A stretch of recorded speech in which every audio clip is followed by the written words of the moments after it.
500 years after the last human heartbeat, London wakes up again. Not as a city, but as a forest wearing the bones of a civilization long forgotten. Deep inside the fog, Big Ben stands like a giant relic, half broken, half alive.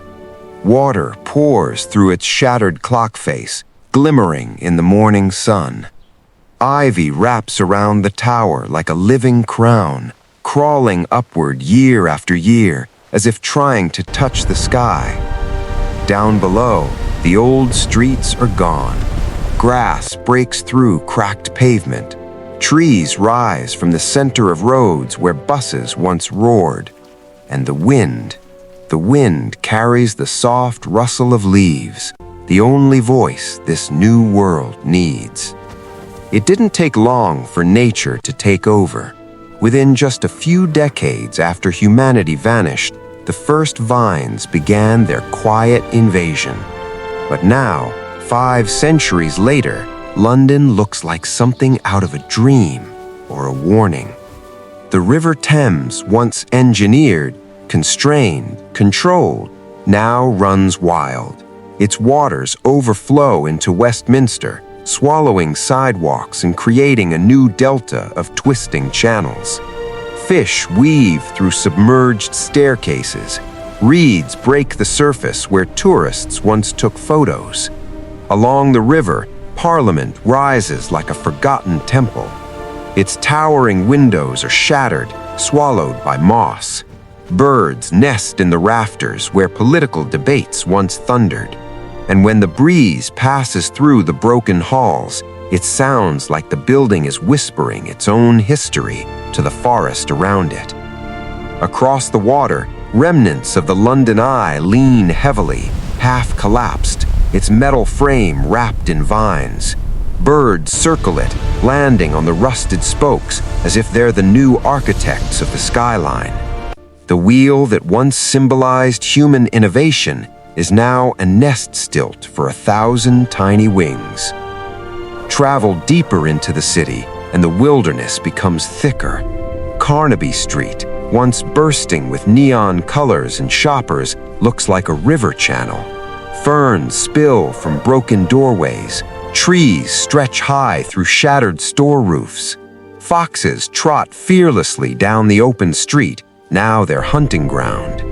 In the underground tunnels, darkness rules. The London Underground, once the lifeline of the city, is now a maze of water, roots, and echoing drips. Trains sit frozen in time, coated in layers of rust, their seats torn and sunken under damp moss. Bats swarm through the tunnels in eerie waves, filling the silence with fluttering wings.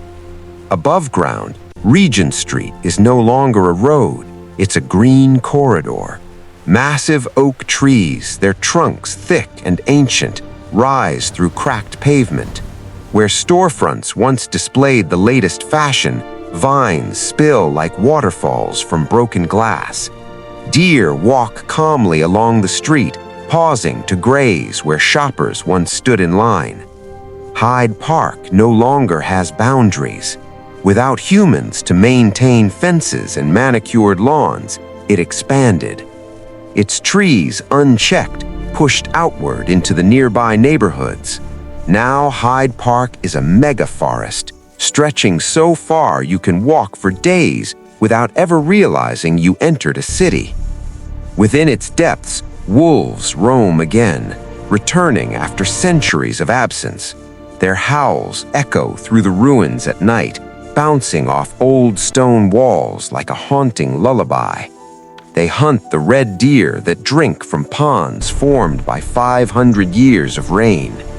And somewhere beneath this green empire, the memories of human life remain, frozen in fragments. A rusted taxi swallowed by vines.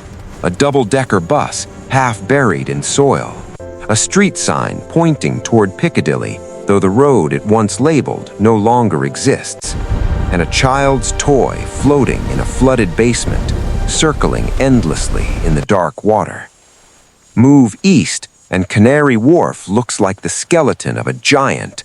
Its skyscrapers stand, but barely. Glass panels have fallen away, replaced by moss-covered beams. Vines dangle from the edges like wild hair. And at night, when the moonlight hits the buildings just right, the whole skyline looks like an ancient ruin, a reminder that time defeats even the strongest structures.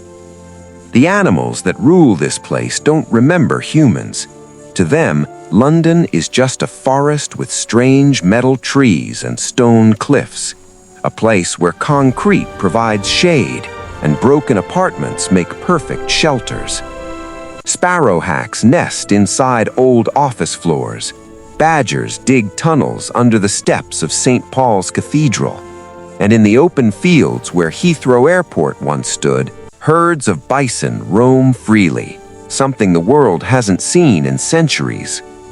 Bison graze where planes once touched down. Wild horses run across the old runways, kicking up dust. The airport is silent now. The only arrivals and departures are the birds. Travel back to central London and you'll find Buckingham Palace, its walls cracked, its grand halls filled with ferns. The golden gates are rusted open, swallowed by vines that creep upward like nature reaching for a crown. In the courtyard, a family of deer rests in the shade of the overgrown trees, their calm eyes reflecting a world free from human rule. London Bridge is barely standing. Half of its stones have collapsed into the Thames, forming new islands where reeds and cattails now thrive. The remaining arches are wrapped in climbing plants, giving the bridge the appearance of a doorway into another world. At high tide, you can hear the water rushing through the ruins, as if the river is claiming every last memory of the past. The sound of footsteps never returned. The sound of engines never returned. The human heartbeat never returned. Yet the city lives in a different way, in a wild, beautiful, unstoppable way. 500 years after humans vanished, London has finally found peace. A peace we never gave it. A peace we never imagined it could hold. What remains now is a lesson, not written in books, not taught in classrooms, but carved in stone, whispered through leaves, sung by the wind moving through empty streets. When humanity fades, the earth does not die, it heals. And if you stand here long enough, if you let the silence wash over you, you might hear London itself whispering through the vines. This is the world as it was meant to be.